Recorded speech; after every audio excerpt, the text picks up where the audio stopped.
we want to take a look at the graph of the sine and the cosine function, and we're going to start with the graph of the sine function. Now before we can get there, we have to talk a little bit about the theory of functions. What's actually happening here? So the idea, let me make that a little bit smaller. The idea is that we have some input variable, theta. We're going to do some sort of process, and we're going to get some output value, sine of theta. So typically this is x and this is y. In this case we're using theta and sine theta because we're specifically talking about this function. And this little squiggly arrow here is just saying that there is some rule, some process, something that we do to this input value that leads us to the output value. And so the question is, what is that process? Well, theta, if we put it in standard position, like this, remember that the definition of sine of theta is related to some point x comma y on the plane. And we can draw a circle of radius r, and that gives us the formula sine of theta is equal to y over r. Right, so this is the basic picture. Now in particular, since this works for any circle, we might as well pick the unit circle because that's one we want to work with. Set r equal to 1, that makes our denominator equal to 1. And then the sine value is just the y coordinate. And there's a graphic that you can use to sort of demonstrate this even more clearly. But what's going to happen here is that we take this value of theta, and it corresponds to some point on a grid. So here's our theta coordinate, and here's our sine theta output. So what's going to happen? So for this value of theta, let's just say that that's this point right here, we get a particular y value. So this y value right here is the same as this y value right here for that specific value of theta. As you change the value of theta, the picture over here changes, which changes the y value. The height gets bigger and smaller depending where it is, or even negative on some parts of it. And that corresponds to points over here on the graph. So a few of the key points to keep in mind are that when the angle is 0, the y coordinate is 0. When the angle is pi over 2, the height is 1. At pi, the y coordinate is 0 again. And then at 3 pi over 2, the height is negative 1, right? The y value is negative 1.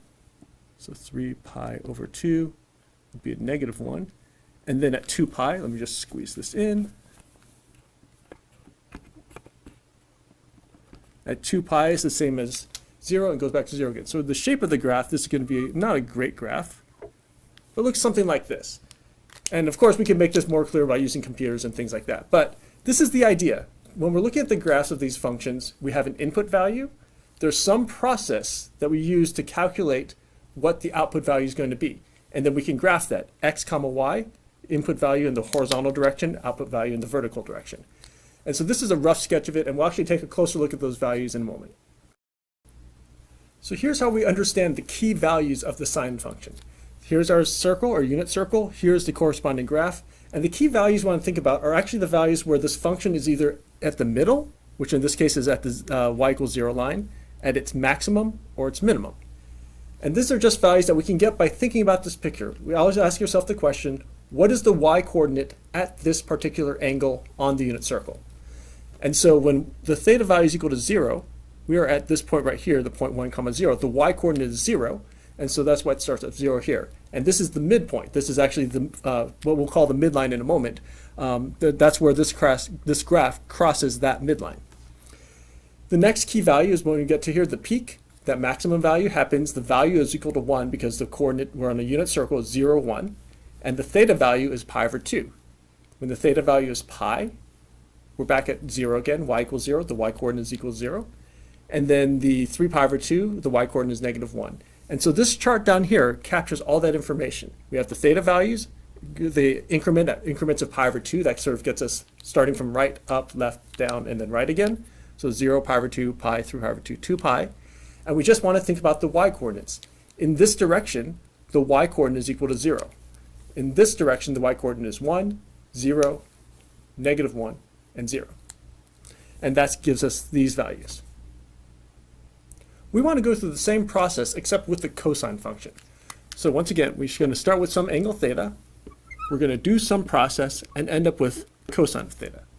That process is going to be taking the unit circle, drawing our angle theta in standard position, getting some point, and in this case we want the point to be we want the value to be the x coordinate. So cosine theta is equal to x. Remember that we set r equal to 1, so x over r, that r is 1, so it's just x here.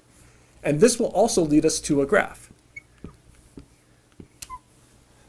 And so when we think about this, we do need to think back through those key values. And so we are going to think sort of in terms of the being at the mid and the max and the min, except this time we need to think about the x-coordinate. We need to actually think about the horizontal distance.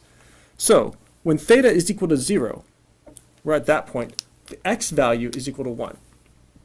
So it's going to start like this. Let me make our chart of key values. So 1, 2, 3, 4, and 5. We're going to have some theta values, and some cosine theta values. Right, so when theta is equal to 0, we're going out horizontally, cosine theta is equal to 1. The next key value happens at pi over 2. When we're at pi over 2, the x-coordinate is equal to 0. We're along the y-axis, which means the x-coordinate is equal to 0. So pi over 2, we're going to be here. The next one happens at pi. And we can see that the x-coordinate here is going to be -1 because we're going to be as far left as possible. The next one is 3 pi over 2, which points straight down. Pointing straight down, the x-coordinate is equal to 0. I forgot to graph this one, so at pi we have -1, and then 3 pi over 2, 0 again. And then the last one is at 2 pi, and the x-coordinate is once again 1. And so the shape of the graph looks like this.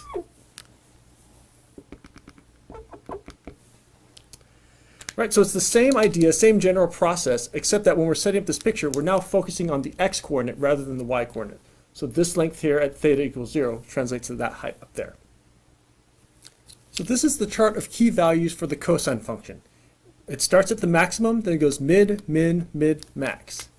And so if we were to try to graph this, remember that our key values happen at intervals of pi over 2, so pi over 2, pi, 3 pi over 2, 2 pi.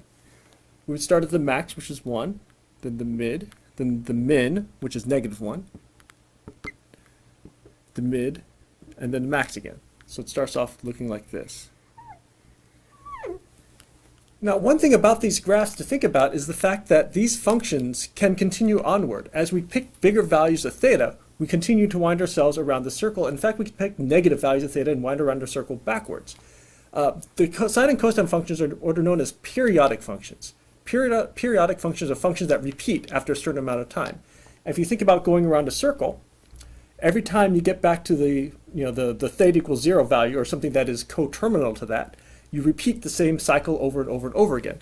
So even though we only sketch this part of it, because we know the function is periodic, we actually know that it's going to continue the pattern this way, and it's going to continue the pattern this way. And we can, in fact, use the fact that we know that these key values happen at intervals of pi over 2 to know exactly where the next one happens. So if we go forward, the next one is going to be, well, this is 4 pi over 2, so the next one will be 5 pi over 2. The min will be at 6 pi over 2, which is 3 pi, and then 7 pi over 2, and then the max at 8 pi over 2, which is also 4 pi. And you can go backwards. This point right here is going to be negative pi over 2. This down here is negative pi. This is negative 3 pi over 2. And this one's going to be negative 2 pi. Right? So as long as we're stepping in increments of pi over 2, we are following this pattern max, mid, min, mid, max. So this sort of up and down pattern. And that up and down pattern is basically what we want to think of when we have these sine and cosine functions.